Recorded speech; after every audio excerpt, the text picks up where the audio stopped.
Good evening, America. I am the big red one guy reminding you that together we must break the machine. I know some of you that see my posts, they're usually political in nature, but my channel is about Hollywood as well. It's just we're in an election season, so I've been covering a bit of more politics than I have in entertainment.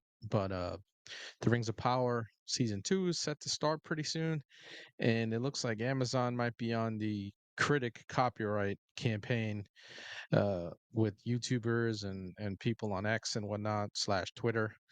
And I just kind of came by an article by that Park Place about Amazon and what they're doing. I guess to a big Tolkien guy on Twitter who I don't know. I haven't followed. Some of you may have, uh, and you guys will know exactly who he or she is because I don't know if there's a dude behind it. But I'm gonna get into the article right now and let's get into it. Says Amazon copyright claims popular Lord of the Rings channel after negative reaction to San Diego Comic Con trailer. Really? They're gonna start this shit? Multinational corporation Amazon copyright claimed one of the more popular The Lord of the Rings channels on YouTube after reacted negatively to the company's The Lord of the Rings of Power San Diego Comic Con trailer. Says Jonathan Watson. I guess it's a dude. So I hadn't read this article. So Jonathan Watson, who runs the One Ring YouTube channel, shared that Amazon hit the channel with a copyright claim for his video reacting to the Rings of Power Season 2 San Diego Comic Con trailer. For clarity, the author of this article appeared in the One Rings reaction video. I guess Watson wrote on X, got to start cracking down on those videos you don't like, huh, Amazon? This is 18 days after it was first published. I guess he did a reaction when they released the what do you call it, the trailer. I haven't seen it yet, and I'm pretty sure people have kind of go over it. I'm afraid to actually pull it up and watch it with you guys because I'm afraid to start copywriting me. I'm just a small dude, and even though I'm not monetized, I don't feel like getting slammed right off the bat. Says, so I'm gonna look this guy up. See, just when you do things like this, you make me want to see who these people are. And there are a lot of people in this space that are Tolkien experts. I'm not a Tolkien expert. I am a huge fan of Tolkien. I did read The Hobbit and The Lord of the Rings. I read The Silmarillion. I obviously watched the Peter Jackson movies, and I watched the Lord of the Rings movies and Hobbit movies. And I have some knowledge of Tolkien's vision and Tolkien's story of what he's put together. So I know that the Rings of Power season one, I definitely tried to get into it and I couldn't. It was just horrible. It's not Tolkien at all, and it's terrible. So it says it's not surprising that Amazon would copyright claim the video, given Amazon Studios boss Jennifer Salke admitted back in 2022 that she and Amazon were censoring reviews for the show that they did not like. See, that's just like when you start censoring shit, more and more people are gonna go look at it, and it's just more and more people are gonna find your product, and then if it's crap, they're gonna shit on it. That's just what they do. Now, I don't like a lot of the things that have been done to the IPs that we have grown to love, right? Disney has destroyed Lucasfilm at the hands of Kathleen Kennedy. Uh, and there are other players at Lucasfilm that have a lot to do with it as well. Guys like Dave Filoni has sit by, no pushback or anything, but I guess he needs to keep his job, so he's gonna do whatever it is that Kathleen Kennedy. He signed off on the last thing they did, the Askalite, which was absolutely horrendous. Again, I tried to see Rings of Power season one, but I felt it was so far removed from Tolkien's vision that I just really couldn't get into it. And I got through probably like 3 episodes, so I freely admit I didn't watch the whole series because it just kind of turned me off. I gave it 3 tries and I couldn't do it. So speaking to the Hollywood Reporter, Salki addressed negative reviews. We also come in. There were no surprises. Having insight into our global audience, we also have insight into the darker sides of how people can manipulate reviews and have other points of review that we couldn't report. See, that's just like a crock of shit, really. Okay, that's bullshit. All right, and she also commented in the Reporter.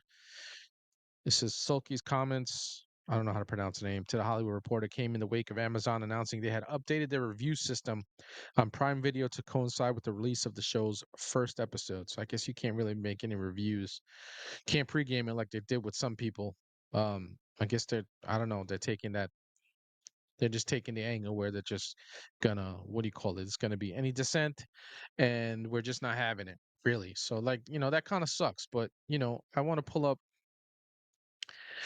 Rotten Tomatoes, the audience score for season. I think it was season. I'm sorry, season one of Rings of Power.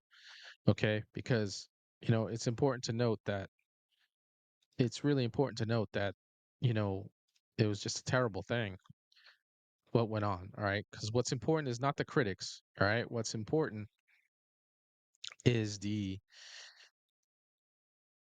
what's important is the audience score to me. Anytime I look at something, it's the audience score because these all of these big names like Amazon, Disney, Netflix, Paramount, they have all taken the IPs that we love and they have absolutely shitted on it for what do you call it? They've absolutely destroyed it. So look, here's what I'm talking about. The audience score is 38%. The critic score is 83% because the critics were shills and they're paid, to give as much positive press as they can to some of these things that come out and are crapped out, right? So like 38%, okay? And that's what really counts is the audience. It's always the audience is what counts. Um, you know, so I'm just telling you that's what's up, okay? Uh 38% people. That's what's